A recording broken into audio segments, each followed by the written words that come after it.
Молжезова Гүлжайна Азимханқызы. Ақселеу Сейдімбек атындағы номер 80-ші IT мектеп лицейінде 2020 жылдан бастап математика пәні мұғалімі болып қызмет атқарып келемін. Қазіргі таңда педагог-модератормын. Биыл осы 2022 жылы өрлеу біліктілікті арттыру ұлттық орталығын бастауымен педагогикалық идеялар панорамасы атты республикалық байқауына қатыстым. Бұл байқауда мен аймақтық кезеңнен бірінші орынды иелендім. Бұл байқауға қатысқаным үшін мен өте қатты қуанамын. Осымен қорытындылай келе, өрлеу біліктілікті арттыру ұлттық орталығының ұйымына үлкен алғысымды білдіремін. Және де осы байқауға қатысып жатқан барлық қатысушыларға сәттілік тілеймін. Саламатсыз ба, Гүлжайна Азимханқызы? Саламатсыз ба? Мен сіздің байқауыңызды көрген едім. Ол маған өте қатты ұнады. Енді мен сізден сұхбат алғым келіп отыр. Жарайды. Сіздің бұл байқауға қатысуыңызға не түрткі болды? Жалпы мен бұндай байқауға қатысу ол бастағы арманым еді. Ол біліктілігімді, өзімнің іс тәжірибемді арттыруға өз үлесін қосады. Яғни осындай додаға түсу менің арманым, мақсатым еді.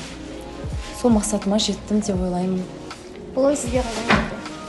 Бұл ой жалпы бізге осы өрлеу ұйымының, өрлеу біліктілік арттыру ұйымының осы педагогикалық идеялар панорамасы атты республикалық байқауы болайын деп жатыр деген естідім.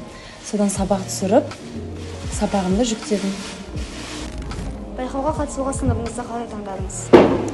Жалпы байқауға сыныпта арнайы таңдаған жоқпын. Сыныпта мен өзім осы байқауды болатын естідім де, сабақ кестем бойынша өзімнің сыныбыма түсті, 5-ші Б сыныбыма түсті. Сол сыныпқа өткіздім. Негізі мен барлық сабағымды осылай түрлі әдістермен өткізуге барынша тырысамын. Оқушылардың қызығушылығын артуға барынша тырысамын. Байқауға қатысу үшін арнайы дайындалдыңыз ба? Ұстаз болу жүректің батырлығы, ұстаз болу сезімнің ақылдылығы деп дана халқымыз бекерден бекер айтпаған. Яғни 45 жыл ұстаз болсан да, 45 минуттық сабағыңа әрқашан дайындықпен кел деп айтылып келе жатыр. Мен жас ұстазбын әлі. Менің білетінім, білмейтінімнен де көп. Сол себепті әрқашан сабағыма дайындықпен келем.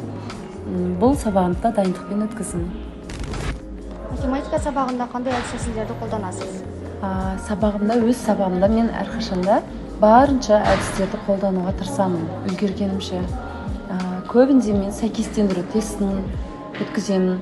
Және қима қағаздар жасап қойған. Уақытым болса, қима қағаздар арқылы сұрақ жауаптар өткіземін. Әрқашанда солай әдіс-тәсілдерді. Және де Google форматта Кузис платформасы арқылы, тест сұрақтар арқылы әдістерді қолданып отырамын. Бүгін қатысқандарыңыз үшін рахмет, балалар. Осымен сабағымыз аяқталды. Сау болыңыздар. Сау болыңыздар.